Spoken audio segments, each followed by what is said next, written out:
My pills are gone again, I whispered to myself, staring at the empty slot in my weekly medicine box.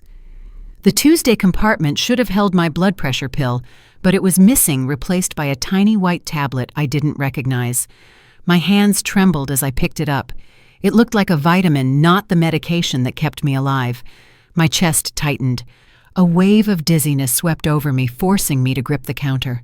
For weeks I had been feeling weaker, my sugar levels spiking, my blood pressure climbing. At first I thought it was my age catching up with me. But no, this wasn't natural. Someone was tampering with my medicine. I pressed the back of my hand against my damp forehead, whispering, "Am I losing my mind? Or is someone trying to make me sick?" Every time I confronted my daughter-in-law, Brianna, she shrugged it off. "Loretta, you're just forgetting. It happens." Her voice always carried that mix of sweetness for my son and sharpness for me. My son Andre, bless his heart, wanted to believe her. He wanted to believe I was simply confused. But I wasn't confused. I had been a nurse for 20 years. I knew my medication. I knew my body. That morning when I saw the wrong pill staring back at me, I realized something chilling. If I kept swallowing what someone else slipped into my box, I might not wake up one day. I steadied myself, looking around the quiet kitchen. The fridge hummed. The curtains barely moved in the draft, and in the corner, high on the cabinet, a tiny red light blinked my hidden camera. I exhaled slowly. This time, I would have proof. Tonight, I murmured, clutching the edge of the counter, "I'll finally see who's been stealing my life one pill at a time." My name is Loretta Mason, and I am 69 years old. I spent most of my life in scrubs, working long nights as a nurse in the emergency ward. Back then, exhaustion was a constant companion, coffee aching feet, and the echo of heart monitors were part of my daily rhythm. But I never complained, because every paycheck, every overtime shift was for my son Andre. I wanted him to have a life better than mine, free from the grind that wore me down. When Andre graduated from college and landed his first job in information technology, I felt like I had finally exhaled after decades of holding my breath. I had raised him alone after my husband passed away, far too young, and seeing Andre succeed was proof that my sacrifices meant something. These days, my body is not the strong machine it once was. Years of sleepless shifts and stress left me with high blood pressure and type 2 diabetes. My doctor, Dr. Patel, insists I must take my medication consistently, no excuses. Every pill matters, every dose counts. He told me clearly, "Loretta, a missed pill isn't just a mistake, it's a risk to your life." That sentence has echoed in my mind ever since. When Andre married Brianna, I welcomed her into our family with cautious optimism. She was younger than him, bright always, with perfect nails and a polished smile. At first, she seemed attentive, asking about my health, offering to cook dinner, even buying me tea she claimed was good for cleansing the system. I tried to believe she was sincere. After all, I had always prayed Andre would find someone to share his life with. But little by little, her kindness grew thinner. She began rearranging the kitchen as if it were her territory. She told me certain foods I liked weren't good for an elderly diabetic. She managed Andre's schedule, his finances, and eventually my medication. What started as her offering to help soon became her insisting on holding the pill bottles. She said she didn't want me to mix things up. I bit my tongue more times than I can count. I reminded myself that marriage is about compromise, that Andre deserved peace. Still, I felt myself being pushed further and further to the edges of my own home. Sunday dinners, once my pride and joy, changed too. I used to cook roast chicken, collard greens, and cornbread for Andre and little Micah. Now Brianna would order takeout or announce she had other plans. Even my grandson's laughter, once filling every corner of the house, seemed to belong more to her phone's camera than to real family moments. And then came the whispers about nursing homes. One afternoon, I overheard Brianna telling Andre, "Your mom needs more care than we can provide.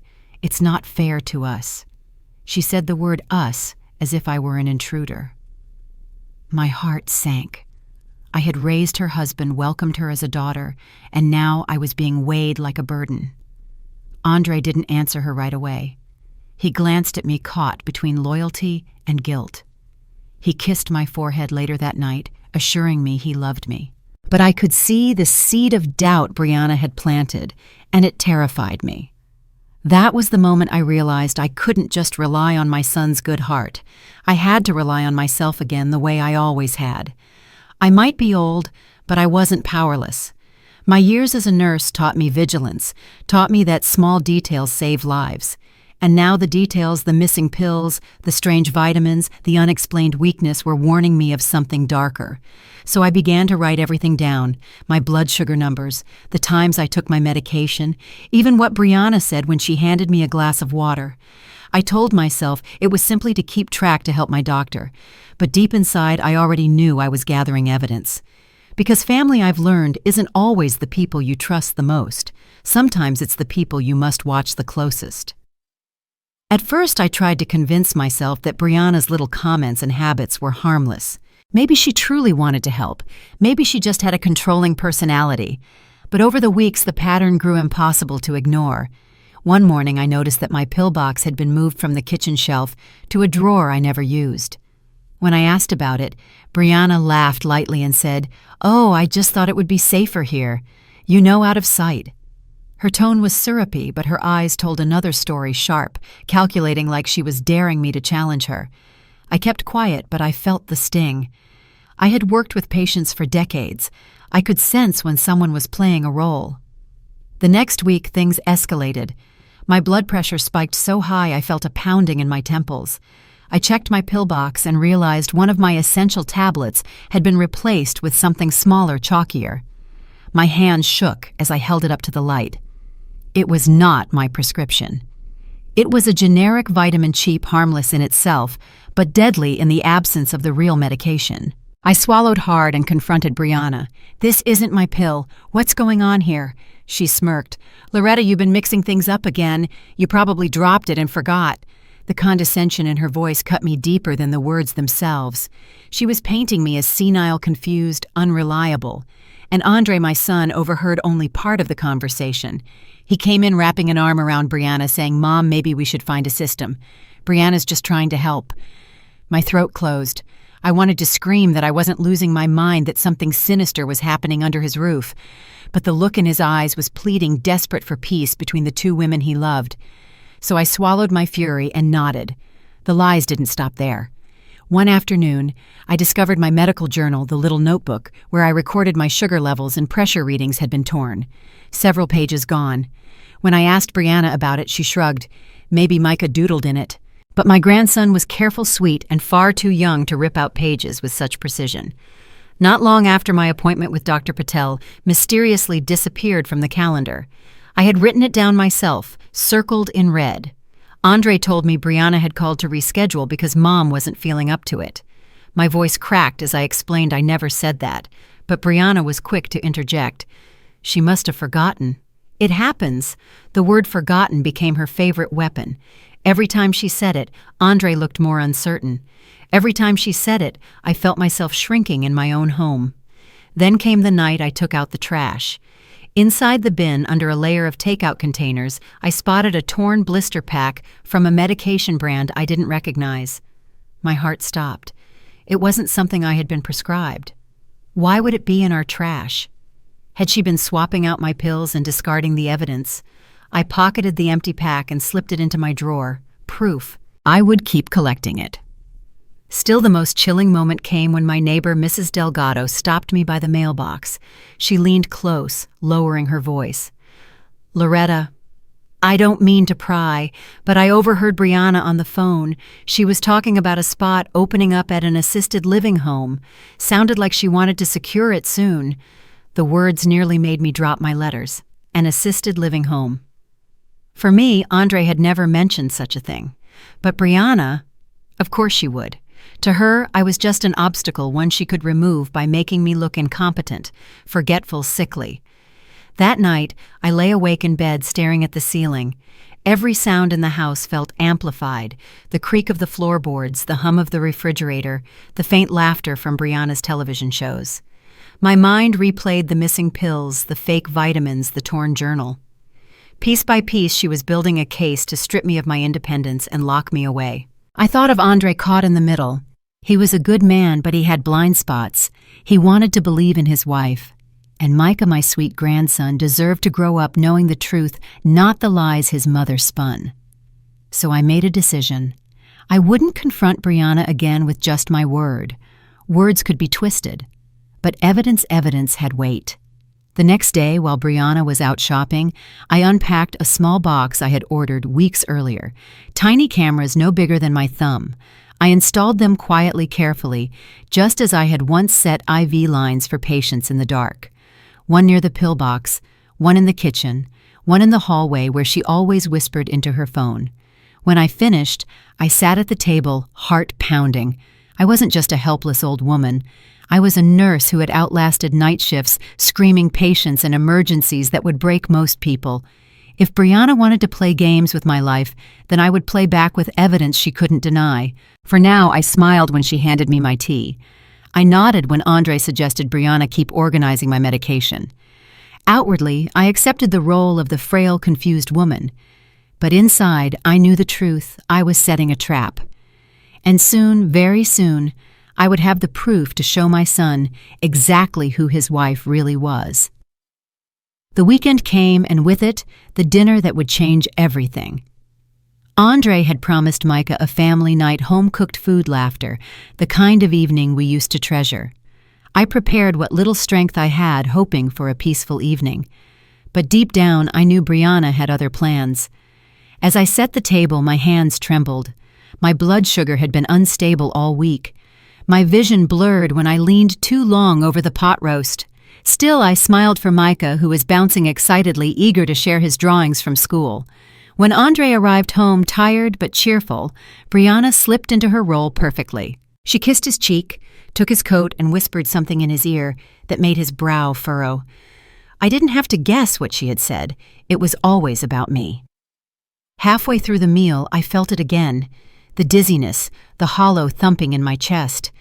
I excused myself, fumbling for my insulin pen. My fingers were clumsy, my breath shallow. As I injected, Brianna's voice rang out behind me, sharp and triumphant.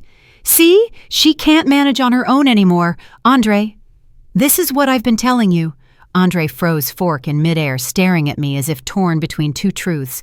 I tried to steady myself. "I just need a moment. I know my body." But Brianna pressed harder. "Loretta, you almost collapsed last week. You forgot your pills twice this month. It isn't safe. We can't keep living like this. Andre, she needs professional care." Her words hung in the air like a sentence passed in court. Micah's eyes widened, his little voice trembling. "Grandma, are you sick?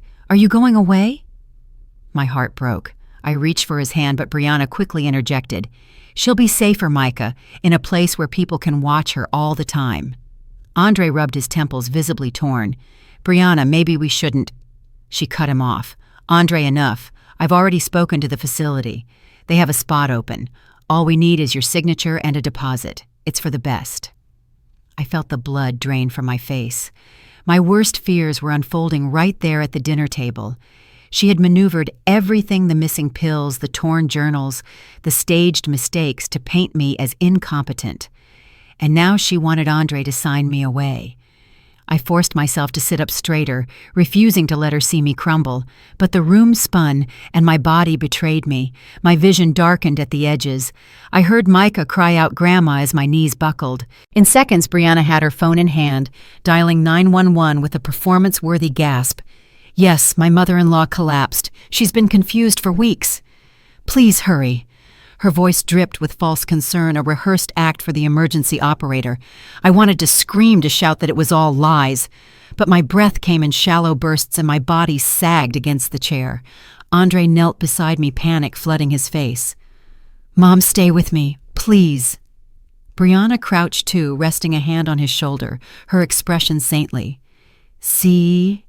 This is exactly what I warned you about. She's a danger to herself." Her words cut deeper than my collapsing body ever could. In that moment, surrounded by family and betrayal, I felt stripped of dignity, reduced to nothing more than a burden in her eyes. The sirens wailed in the distance. My heart raced not just from the physical strain, but from the realization that if I didn't act soon, Brianna would win. She would send me away, erase me from this home, and my son, my only child, might never know the truth. As the paramedics rushed through the door, I caught sight of the faint red glow from the hidden camera in the kitchen corner. It blinked steadily, silently. A small beacon of hope. My body was weak, but my mind was clear. I couldn't fight Brianna with words alone. But I had something stronger evidence, and soon her lies would unravel. The hospital room was cold, the kind of sterile chill that seeps into your bones. Andre sat at my bedside, holding my hand tightly. Brianna stood near the doorway, arms crossed her face, arranged into a mask of concern. To anyone else, she looked like the worried daughter-in-law. But I knew better. Dr. Patel came in, clipboard in hand, and spoke gently. "Loretta, your blood sugar was dangerously unstable. Did you miss your medication again?" Before I could answer, Brianna jumped in. "She's been forgetting constantly. I've been trying to manage it, but it's getting too much." My jaw clenched, but I stayed silent. Words wouldn't save me now, proof would. When Andre stepped out to speak with the nurse, I reached for the small bag I had hidden beneath my blanket. Inside was my tablet. My hands shook slightly as I powered it on and opened the camera feed. The screen lit up with crystal-clear images. Brianna in our kitchen at 5:42 a.m., reaching for my pill box. She pulled out the real tablets, slipped them into her pocket, and replaced them with cheap vitamins. Later clips showed her tearing pages from my medical journal, dialing a number labeled Assisted Living and whispering into the phone about a vacancy opening soon. The breath caught in my throat. Even though I had expected it, seeing the betrayal play out in high definition was almost unbearable. When Andre returned, I swallowed hard and steadied my voice. "Son, there's something you need to see." He frowned. "Mom, please, you need to rest." "No," I said firmly, stronger than I had felt in weeks. I turned the tablet toward him and pressed play. The room went silent except for Brianna's voice echoing from the footage. "If she ends up in assisted living, it'll be easier for everyone." Andre's face drained of color. His eyes darted from the screen to his wife. "Brianna, what is this?" she stammered, stepping forward. "Andre, it's not what it looks like. I was worried about your mom. I didn't want her to. Don't lie to me." His voice cracked like a whip filled with betrayal. I added quietly, "There's more." The pharmacy records show multiple pickups I never made. Owen, the pharmacist, confirmed the signature wasn't mine. "She's been controlling everything, Andre." Dr. Patel, who had stayed in the room, leaned in to examine the footage. His brows furrowed. "This is serious. Medication tampering can't be ignored." For the first time, Brianna's composure shattered. Her face went pale, her voice trembling. "Andre, I was just trying to make things easier." But Andre cut her off, eyes blazing. "You were trying to make my mother look incapable. You wanted her out of the house." Tears welled in my eyes, not from weakness, but from relief. For weeks I had been gaslit, doubted, made to feel like I was losing my mind. Now, finally, the truth stood undeniable between us. I reached for Andre's hand again. "I told you I wasn't confused. I told you something was wrong." He squeezed my hand so tightly I thought my bones might break, his voice thick with guilt. "I'm so sorry, Mom. I should have believed you." Brianna's lips moved, but no sound came. She backed against the wall as if the evidence itself were pushing her into a corner. And for the first time in a long while, I felt the scales of power tilt back in my favor. The silence after the footage ended was heavier than any hospital blanket. Brianna leaned against the wall, eyes darting like a trapped animal. Andre's face was stone, his jaw tight, hands trembling. I could see the storm inside him, the collision of love, betrayal, and shame. Dr. Patel broke the silence first. "Andre, this is beyond a family disagreement. This is elder abuse. Your mother's health was put in direct danger." Andre's voice came out hoarse. "What do we do?" Dr. Patel glanced at me, then at Andre. "I'll file a report with Adult Protective Services. They need to know what's been happening. I'll also make sure the pharmacy logs are shared with investigators. Loretta isn't safe until this is addressed properly." Brianna stepped forward, her mask of composure cracking.